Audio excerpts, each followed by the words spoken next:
In battle, however, it would seem that they retained their traditional weapons and practices. The monument erected in Pergamum after the Celtic defeat of 233 BC depicts weapons that are distinctly Latin in character, and even as late as 190, some of the Galatian fighters were going naked into battle, as, 40 years or so earlier, some of the Celts fighting in Italy chose to face the enemy.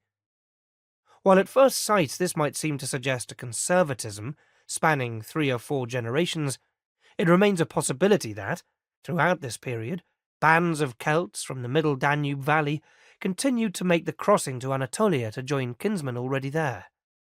Whether or not this was the case, some sense of ancestral identity seems to have been maintained.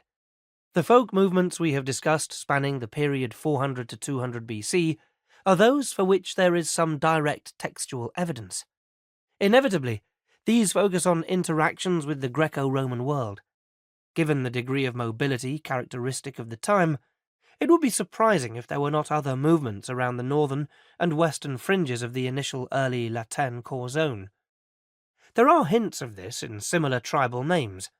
The Parisi are found in the Seine Valley and eastern Yorkshire, while the Tectosages was the name of a tribe that crossed into Asia Minor after 279, and one that settled around modern Toulouse.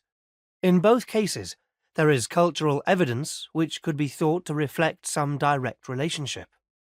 At best, it is a reminder that the situation was complex, and our evidence is often partial in the extreme. Brennus died circa 278 BC. Brennus, though the name may be apocryphal, was the leader of a massive raiding force of Celts, said to number 40,000, that rampaged through the Balkans in the unsettled period following the death of Alexander the Great. In 279 BC, his force overran Macedonia and moved south into Greece, attracted by a knowledge of the wealth protected in the precinct of Apollo at the sacred site of Delphi. At Thermopylae, the invaders were checked by the Greeks. Brennus divided his force into 3, sending one detachment to pillage Aetolia, thus drawing the Aetolians away from Thermopylae and allowing the Celts to break through. While the Celtic detachment in Aetolia and another led by Asicorius were harassed by Greeks using guerrilla tactics, Brennus reached Delphi and besieged the sanctuary. What then happened is unclear. The Greek sources are reticent, but in the end, snowstorms and falling rocks demoralized the Celts, and during an engagement, Brennus was wounded. Eventually the force retreated northward, but was harassed by the Thessalians, at which point Brennus, the failed leader, committed suicide. It was the remnants of his force that, with others, crossed into Asia Minor.